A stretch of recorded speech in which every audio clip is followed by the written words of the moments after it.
Siji, loro, telu. Sudah pas belum nih? Oh sudah.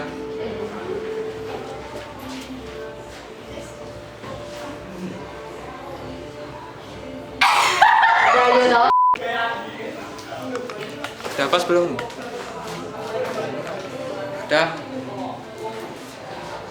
Halo guys, welcome back to my YouTube channel. Kali ini aku Citra Desi Herawati dan kedua teman aku. Saya Genta Rian Wijaya. Dan saya Muhammad Ramadan Aulianasih. Kita akan berdiskusi tentang Pasar persaingan monopolistik.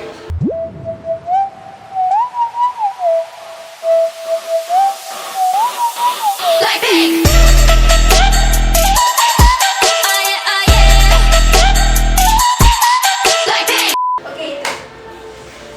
Sebelum kita ngomongin pasar persaingan monopolistik, apa sih pengertian pasar itu? Ya, pasar adalah suatu tempat atau suatu interaksi antara penjual dan pembeli dari suatu barang atau jasa tertentu, sehingga akhirnya dapat harga pasar dan jumlah yang diperdagangkan. Ya, pada umumnya struktur pasar dibagi menjadi 4. Salah satunya adalah pasar persaingan monopolistik. Dan menurutku pengertian pasar persaingan monopolistik itu ialah suatu pasar yang tercapai banyak produsen yang menghasilkan barang serupa namun memiliki corak yang berbeda. Ya, tapi produsen dalam pasar persaingan monopolistik tidak sebanyak dibandingkan dengan pasar persaingan sempurna. Dan itu termasuk dalam salah satu ciri-ciri atau karakteristik dari pasar persaingan monopolistik itu tersendiri. Jadi itu salah satunya. Ya, betul sekali. Coba jelaskan ciri-ciri atau karakteristik pasar persaingan monopolistik lainnya selain itu. Jadi yang kamu jelaskan tadi itu merupakan ciri-ciri atau karakteristik pasar persaingan monopolistik yang pertama. Yang kedua adalah barang yang dijual belikan memiliki corak yang berbeda. Oh, jadi maksud dari ciri-ciri tersebut itulah yang menjadi pembeda pasar persaingan sempurna dengan pasar persaingan monopolistik, di mana barang yang dihasilkan oleh produsen yang satu dengan yang lain memiliki perbedaan. Meskipun barang yang diproduksi lebih cenderung sama, biasanya tetap ada perbedaan baik dari segi kemasan, kualitasnya, dan bahkan cara pembeliannya. Ya, maka dari itu dengan adanya perbedaan-perbedaan ini menyebabkan barang pada pasar persaingan monopolistik ini bersifat pengganti yang dekat atau close substitute dan bukan bersifat pengganti sempurna seperti pada pasar persaingan sempurna. Oke, aku tambahin ya. Selanjutnya ciri-ciri yang ketiga adalah adanya kemampuan penjual dalam mempengaruhi harga. Di sini maksudnya adalah di dalam pasar monopolistik, penjual memiliki kemampuan untuk mempengaruhi harga meskipun tidak sekuat pada pasar monopoli. Oh, jadi kemampuan yang dimiliki dari pasar persaingan monopolistik itu dapat dilihat dari upaya produsen guna mempertahankan keistimewaan dari produk yang telah dihasilkan. Tetapi pada pasar persaingan monopolistik, harga bukanlah merupakan faktor utama untuk meningkatkan nilai penjualan, namun lebih kepada kemampuan perusahaan dalam menciptakan citra yang baik kepada masyarakat. Citra yang baik mampu membuat masyarakat untuk membeli produk atau barang produksi dari suatu perusahaan walaupun dengan harga mahal.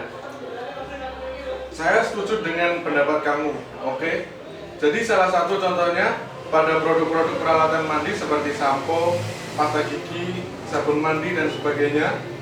Meskipun fungsi semua produk itu sama, yaitu untuk keperluan mandi, tetapi setiap produk memiliki ciri khas masing-masing yang sesuai dengan produsennya. Misal perbedaan kemasan, aroma, komposisi, bahan, warna, dan sebagainya. Oke, contoh lainnya bisa juga pada pasar kendaraan bermotor seperti mobil dan sepeda motor. Produk sepeda motor cenderung bersifat homogen. Namun demikian, masing-masing memiliki ciri yang khas sendiri.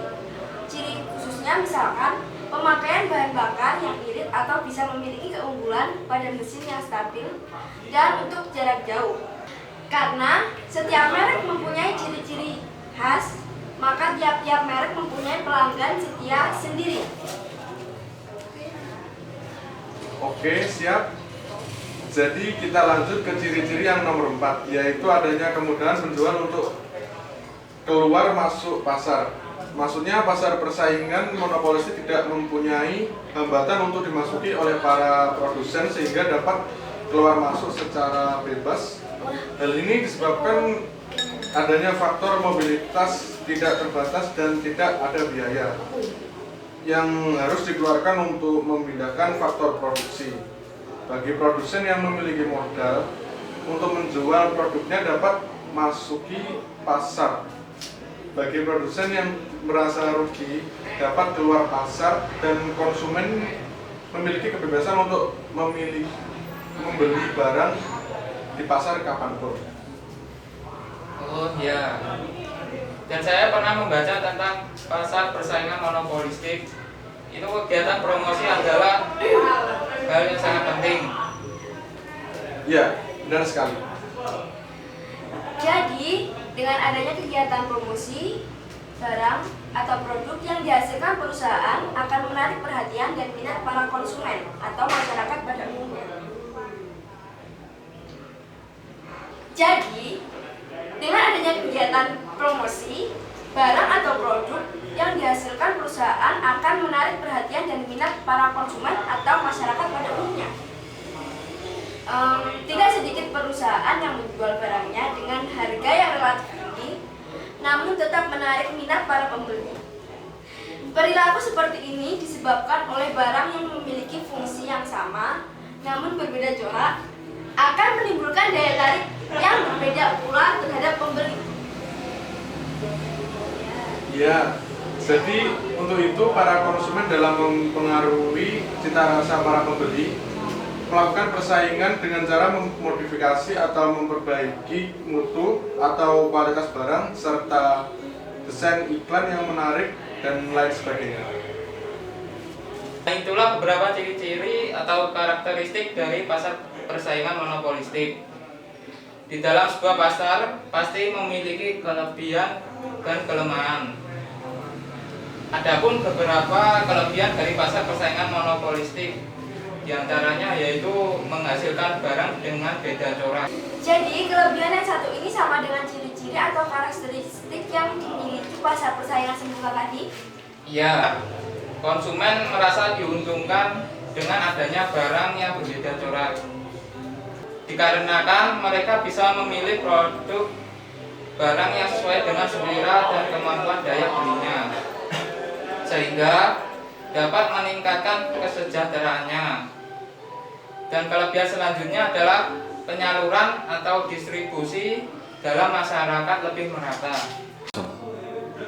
Dari kelebihan itu dapat diartikan bahwa keuntungan bagi para produsen dengan adanya perusahaan-perusahaan kecil bersifat normal. Dengan kata lain, hal ini menciptakan kesempatan kerja yang lebih besar lagi. Baik sekali. Jika ada kelebihan, pasti ada kelemahan. Beberapa kelemahan juga ada pada pasar persaingan monopolistik. Yang pertama adalah kinerja tidak seefisien pasar persaingan sempurna. Oh, ini pasti disebabkan karena harga barang pada pasar persaingan monopolistik lebih tinggi. Kuantitas produksi lebih rendah dan tidak tercapai efisiensi baik produktif maupun alokatif. Ya, intinya seperti itu. Dan kelemahan berikutnya yaitu perusahaan tidak mempunyai inisiatif untuk melakukan inovasi.